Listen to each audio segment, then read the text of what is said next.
लंबी जंग करना कोई बच्चों का खेल नहीं। ये कहावत यूक्रेन के राष्ट्रपति ज़ेलेंस्की पर बहुत भारी साबित हो रही है। हम आपको हारते हारते यूक्रेन को कुचलने में जुटे पुतिन का वो वॉर प्लान दिखा रहे हैं जिससे यूक्रेन की जमीन को यूक्रेनी सैनिकों का कब्रिस्तान बना दिया गया है। पिछले 24 घंटे में ही रूसी सेना ने जमीन और आसमान से कम 763 से ज्यादा हमले बोले हैं। तबाह होते यूक्रेन की बर्बादी देखकर अब तो राष्ट्रपति ट्रंप भी बौखलाने लगे हैं। अमेरिका में सबसे ताजा सर्वे में अमेरिका ने राष्ट्रपति ट्रंप पर भड़कते हुए कहा है कि ट्रंप पूरी तरह से पुतिन के हमलों की अनदेखी कर रहे हैं और यूक्रेन जंग में ट्रंप अब धृतराष्ट्र की तरह आंखें मूंदे बैठे हैं। हालात ये हैं कि रूसी हमलों की सुनामी लगातार तेज और तीखी होती जा रही है।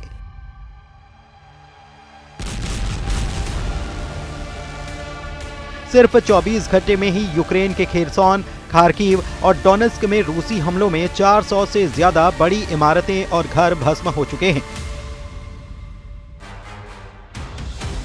सबसे चौंकाने वाला खुलासा तो ये हुआ है कि पुतिन ने यूक्रेन के साथ साथ यूरोप पर हमले करने के लिए 1,60,000 से ज्यादा नए सैनिकों को जंग में उतार दिया है। दावा तो यहां तक किया जा रहा है कि पहले भर्ती हुए 1,50,000 सैनिकों के अलावा ये अतिरिक्त सैनिक रूसी सेना को बेशुमार ताकत और बढ़त देंगे। आप पुतिन के युद्ध के जुनून को इसी से समझ सकते हैं कि मार्च महीने के 30 दिन में ही यूक्रेन के 22,000 सैनिकों को मारने का दावा किया। रूसी सेना के तूफानी हमलों ने यूक्रेन और यूक्रेन की सेना दोनों के चीथड़े उड़ाकर रख दिए हैं। जब से डोनाल्ड ट्रंप अमेरिका के 47वें राष्ट्रपति बने हैं, उसके बाद से रूस के यूक्रेन पर हमले कम होने के बजाय बेहद तेज हो चुके हैं। हालात ये हैं कि राष्ट्रपति ट्रंप किसी भी कीमत पर पुतिन के खिलाफ खुलकर युद्ध नहीं करना चाह रहे, जैसा कि अमेरिका के पूर्व राष्ट्रपति बाइडेन कर रहे थे। इधर पुतिन ट्रंप की इस सोच का फायदा उठाते हुए यूक्रेन के ज्यादा से ज्यादा इलाकों पर कब्जा करने में जुटे हैं। यही वजह है कि पूर्वी, दक्षिणी और उत्तरी यूक्रेन पर रूस के हमले बेहद तेज हो चुके हैं। रूसी वायुसेना के सुखोई 35, सुखोई 27, सुखोई 34 और मिग-29 ने यूक्रेन के एयर डिफेंस को तेजी से तबाह करना शुरू कर दिया है। यूक्रेनी सेना के एयर डिफेंस पर ज्यादा से ज्यादा हमला करने के पीछे रूसी सेना का सिर्फ एक मकसद है, यूक्रेनी सेना को अंधा कर देना, ताकि रूसी मिसाइलों और ड्रोन हमलों से यूक्रेन को जबरदस्त हार दी जा सके। पुतिन के इस प्लान का असर भी यूक्रेन की जमीन पर साफ दिखने लगा है। ज़ेलेंस्की ने खुद दावा किया कि पिछले एक हफ्ते से ऐसी कोई रात नहीं गुजर रही जब चिंगारते और दहाड़ते यूक्रेनी ड्रोन और मिसाइलें यूक्रेन के शहरों को तबाह न कर रही हों।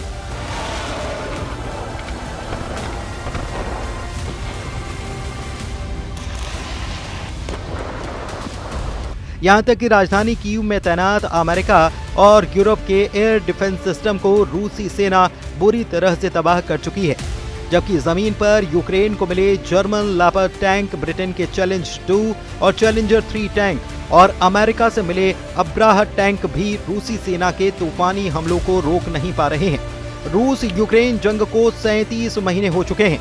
चौथे साल में चल रही जंग में अब ऐसे युद्ध के मौके पर यह पहुंच चुकी है जहां पर यूक्रेनी सेना पूरी तरह से तबाह हो रही है।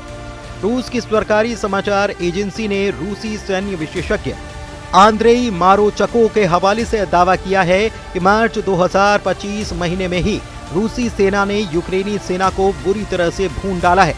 रूसी सैन्य विशेषज्ञ आंद्रेई मारोचको का दावा है कि रूसी सेना ने लुहांस्क बॉर्डर पर ही भयंकर जंग के दौरान मार्च महीने में ही यूक्रेन के 22,000 सैनिकों को मार डाला है, जिसमें भाड़े के लड़ाके भी शामिल हैं जो यूक्रेन की तरफ से रूस के खिलाफ जंग करने में जुटे थे। रूसी आंद्रेई मारोचको का डंके की चोट पर दावा है कि यूक्रेन सेना को फरवरी की तुलना में मार्च महीने में 13 गुना ज्यादा सैनिकों का नुकसान हो चुका है। फरवरी में रूसी सेना ने सिर्फ 1800 यूक्रेनी सैनिक मारे थे, जबकि मार्च में यूक्रेन के 22,000 सैनिक मारे जा चुके हैं। यहां तक कि रूसी सेना के T-90, T-72 जैसे T सीरीज के टैंकों ने भी यूक्रेनी सेना के टैंक और बख्तरबंद लड़ाकू वाहनों को भारी नुकसान पहुंचाया है।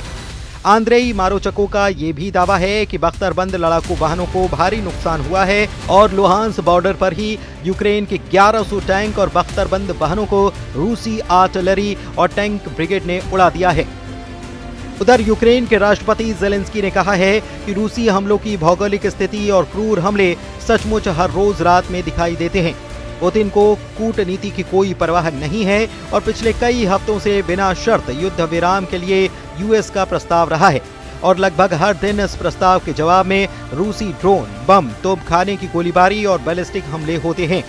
रूस पर दबाव बढ़ाया जाना चाहिए। सभी कठोर उपाय जो युद्ध छेड़ने और उस व्यवस्था को बनाए रखने की उसकी क्षमता को तोड़ सकते हैं जो युद्ध के अलावा कुछ नहीं चाहती। रूस के खिलाफ प्रतिबंध जरूरी हैं।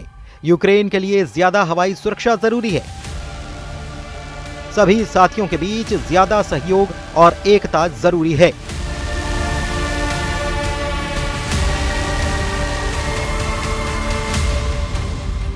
यूक्रेन के खार्किव प्रांत में ही पिछले 18 घंटे में काफी यूक्रेनी नागरिक मारे गए हैं। कुछ खबरों में दावा किया गया कि खार्किव में 12 से ज्यादा लोग मारे गए। खार्किव में रूसी हमले में यूक्रेन का सैन्य अस्पताल, शॉपिंग सेंटर, अपार्टमेंट, बड़ी इमारतें और सैन्य ठिकाने तबाह हुए हैं। रूस ने हवाई हमलों से तूफानी हमले किए हैं। यूक्रेन के सुमय, ओदेसा, डोनेस्क में रूस ने 111 ड्रोन से हमले किए। रूस का दावा है कि यूक्रेन में दक्षिणी जापोरिज्जिया क्षेत्र में शचे ब्राकी गांव और पूर्वी डोनेस्क क्षेत्र में पेंटेलेई मोनिवका पर कब्जा कर लिया है। मॉस्को ने यूक्रेन पर पिछले 24 घंटे में यूक्रेन के पावर प्लांट का धुआं निकाल कर रख दिया है। जेलेंस्की ने यूरोपीय देशों से दो टूक कहा है कि अब वक्त आ गया है कि यूक्रेन में यूरोपीय देश जंग करने के लिए अपने सैनिक भेजें। बेहद गुस्से में जेलेंस्की ने साफ कहा है कि यूक्रेन को शांति सेना नहीं, यूरोप की स्पेशल फोर्स और हथियारों की दरकार है। जंग के बीच यूक्रेन के राष्ट्रपति जेलेंस्की ने दावा किया कि पिछली रात में कुल 172 ड्रोन से रूसी सेना ने हमले बोले, जिनमें 100 से ज्यादा शाहिद ड्रोन थे। मिसाइल और बैलिस्टिक धमकियों के साथ साथ बड़े ड्रोन हमले अब लगभग रोज हो रहे हैं। हमारे साथियों को ये समझना चाहिए कि ये रूसी हमले न केवल हमारे लोगों को बल्कि इस युद्ध को समाप्त करने के उद्देश्य से किए जा रहे सभी अंतर्राष्ट्रीय प्रयासों, कूटनीतिक प्रयासों को भी निशाना बनाते हैं। रूस उन सभी लोगों के खिलाफ हमला कर रहा है जो युद्ध को समाप्त करना चाहते हैं।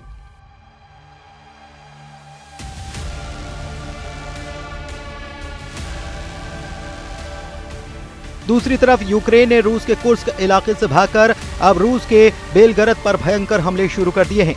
दावा किया जा रहा है कि यूक्रेन ने ऐसा इसीलिए किया ताकि रूस को अपनी सैन्य ताकत को कुर्स्क की जगह बेलगरद में भेजना पड़े, क्योंकि इस वक्त कुर्स्क में यूक्रेन के 50,000 सैनिकों के साथ साथ नेटो के 30 बड़े अफसरों को रूसी सेना ने चारों तरफ से घेर लिया है। जरा पश्चिम रूस के कुर्स्क से इस इलाके की तस्वीर को देखिए, जहां पर रूसी सेना को भारी नुकसान उठाना पड़ा है। हालात ये हैं कि जो जेलेंस्की सोच रहे थे कि कुर्स्क इलाके पर कब्जा करके पुतिन को घुटनों पर ला देंगे, वो जेलेंस्की अब पुतिन के ऐसे फंदे में फंस चुके हैं जहां पर यूक्रेनी सेना के नरसंहार पर बड़ा खतरा पैदा हो गया है। अब इन हालात से साफ है कि पुतिन का मिशन सिर्फ यूक्रेन नहीं है। पुतिन अब यूरोप को भी घुटनों पर लाने की तैयारी में जुटे हैं। यानी अब जंग साल 2026 तक चलेगी, ये बिल्कुल साफ हो चुका है।